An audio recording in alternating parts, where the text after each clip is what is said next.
Recently, representation has become a buzzword in the media. It all started in 2015 when the Academy Awards, also known as the Oscars, received a great deal of backlash due to the fact that all acting award nominations were given to white actors, and all the movies nominated for Best Picture featured a majority white cast. This led activist April Reign to tweet, #OscarsSoWhite. The tweet received a massive amount of attention and started to make people question the lack of representation in Hollywood. So what is representation? And why is it so important? Representation is simply the idea of how a group of people are presented in film, television, and other forms of media.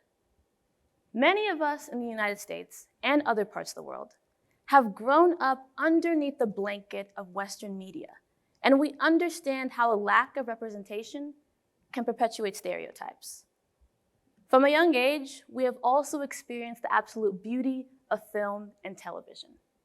There's something magical about the way a movie can completely suspend reality, allowing us to experience things we only thought possible in our dreams.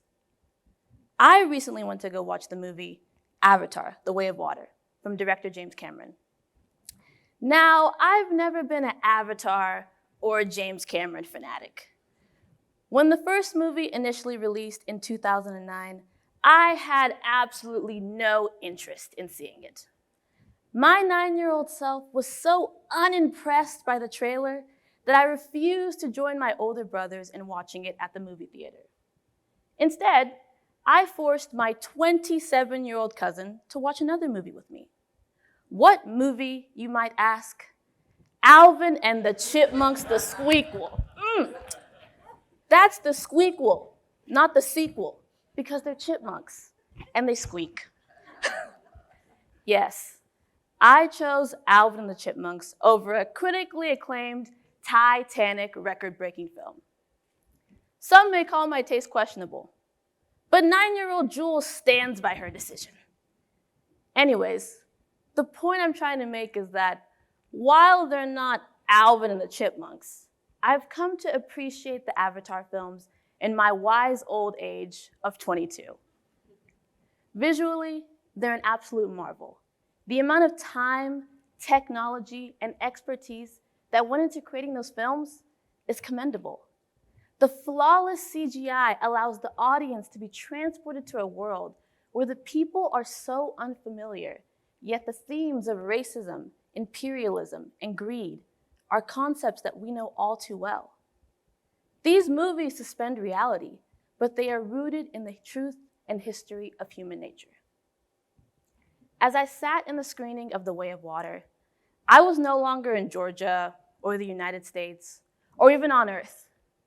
I was on Pandora, surrounded by 7-foot Na'vi natives fighting to keep their home.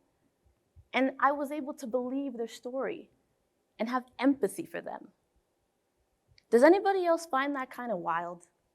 That we as human beings have the capacity to feel empathy for a group of people that quite literally don't exist. Stories are powerful. We're drawn to stories, and we understand them very well. Movies and television are one of the most effective forms of storytelling. That's probably why so many of us love them. I mean, a director can take a very simple story and create a masterpiece, instantly changing someone's mindset. I know it's possible because it happened to me. As a child, I was completely obsessed with fairy tales, especially Cinderella. I loved all the versions, the classic Disney version, another Cinderella story, all of them. I thought I had seen them all, until one day, while I was watching television, I stumbled upon a version I had never seen before.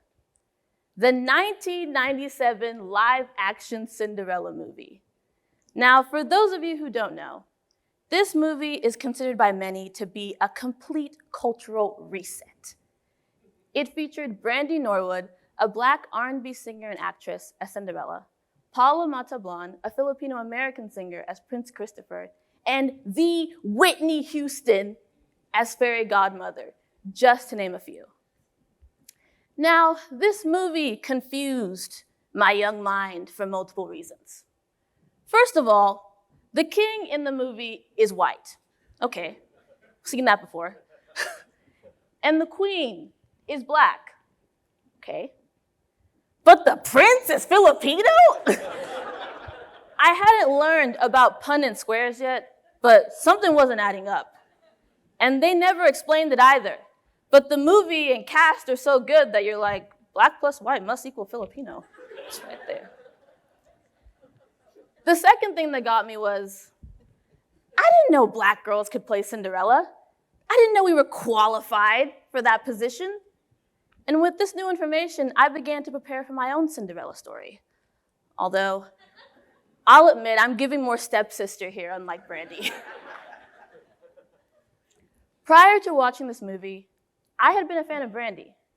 And in hindsight, Brandy as a person gives off Cinderella vibes. Cinderella was within Brandy the whole time, and I hadn't seen it. There was a chance she didn't see it until she put on that crown. Brandy was the first black woman to portray Cinderella on screen, and besides that, the whole cast was diverse and talented as heck. That movie was just objectively good, and it was a win for so many people. The 90s in general was a great time for representation. The next decade and a half, not so much. Sadly, for a long time, positive representation similar to Cinderella was rare. And that's the thing. When film and storytelling intertwine, they have the uncanny ability to teach us something about the world and something about ourselves. That's why it hurts to see yourself not represented. And that's why the manifestations of representation, in my opinion, are even more important. When a single story of your people is constantly retold, that becomes how the world sees you and how you see yourself. You begin to typecast yourself in real life and limit what you're capable of. That's also why I don't really find myself being interested in movies that depict slavery or black struggle. I think that movies that depict black history are important, but they are just depicting a single aspect of what it means to be black. Yes, there's black history, but there's also black history in the making. Furthermore, I find that these movies continue to portray black people in a monolithic fashion and don't showcase the nuance of the modern black experience. While there were outliers, growing up, I always noticed a constant pattern.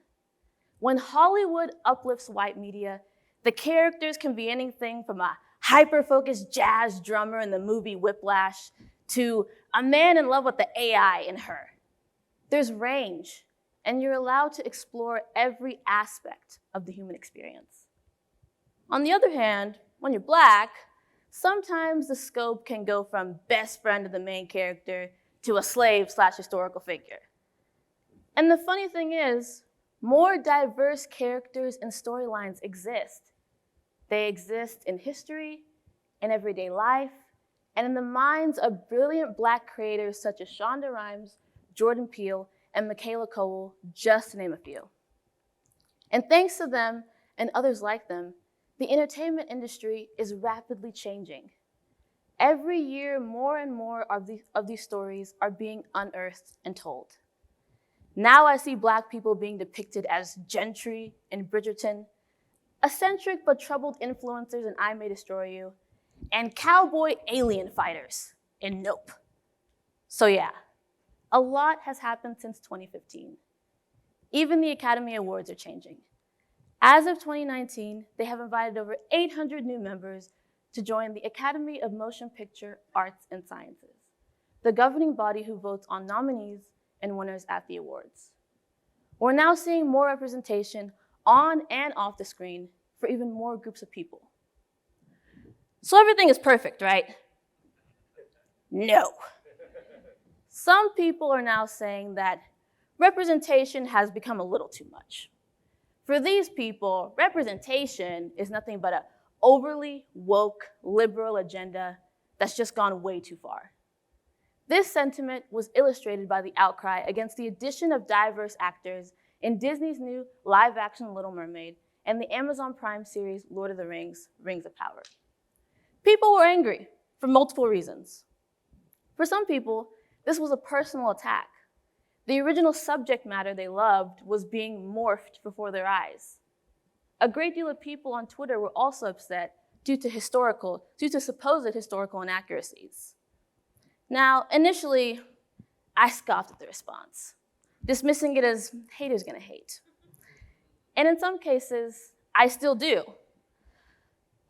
However, that was before I discovered it, AKA the bane of my existence, AKA the reason why sometimes I just wake up in the morning and I ask myself, why did this happen? And then I just go back to bed because I've asked myself too many hard questions that day, AKA AMC's show Anne Boleyn. I know, it's just a TV show, and you're right. But let me rant a little bit. This miniseries follows the tale of, you guessed it, Anne Boleyn.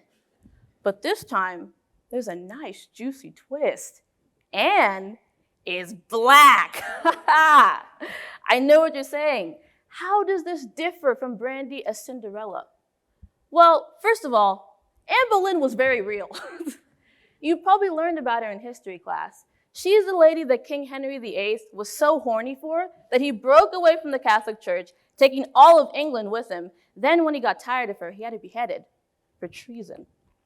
So she's a pretty well-known historical figure. Second of all, to me, it's just so lazy. I mean, the story of Anne Boleyn has been told in multiple films and television shows. And this time it just feels like they went, oh, the audience has seen it all before, let's just make her black.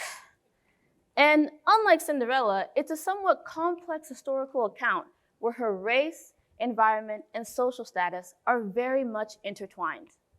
The beauty of Cinderella is that it's a bare-bone, simple story that can easily be adapted to many changes. That's why there's so many versions of it. Thirdly, who is this show for? Did AMC executives really sit down and say, you know who the black community wants? Anne Boleyn. Well, here's a hot take, and I know many of you might be surprised by what I'm about to say, but I don't think that many black people are invested in Anne Boleyn. Especially when there were actual black aristocrats and royals that existed in history. I'll admit, I haven't watched the show, so I might be wrong. However, I will say, the comments on the trailer of the show are hilarious, and most people seem to be in consensus that the premise is a little ridiculous, and it's a woefully sad attempt at pandering. So, has representation gone too far? The answer is, I don't think so. I honestly thought doing this talk would lead me to a more definite answer, but it hasn't. Most of the time, I feel like real representation in Western media has just begun. It's starting to feel like I can see everyone, black, white, Asian, Hispanic, Native American. Everybody is getting their Cinderella story. But taking a white historical figure and making them a person of color, I'm personally not interested in that. I know in film history, non-white characters have been whitewashed, but two wrongs don't make a right. I also don't want to consistently see traditionally white characters lazily recycled with people of color. I'm a proponent of new diverse storylines told by equally diverse casts. I want to see unheard voices play out on the screen. Again, I don't have all the answers. And sometimes you need to leave the movie theater or switch off Netflix, and as my mom says, get busy. That's another great thing about entertainment. There's a pause button. I love movies and television. I basically spent this whole talk geeking out about them. However, once in a while, it's necessary to leave the fictional world and interact with the real world. There needs to be real discourse about issues such as race, representation, and other important topics. It's vital that we go out and talk to people who look and think differently than we do. We need to have healthy, open discussions in person and not on a Twitter thread. I know it can be difficult, especially because these issues are so personal to us. But I believe that we need to learn and understand each other's stories and have empathy for one another. I mean, we cry and empathize with characters in a movie. Why not each other? The fictional universe of cinema may teach us about the world, but at the end of the day, it's our job to apply the lessons. Thank you.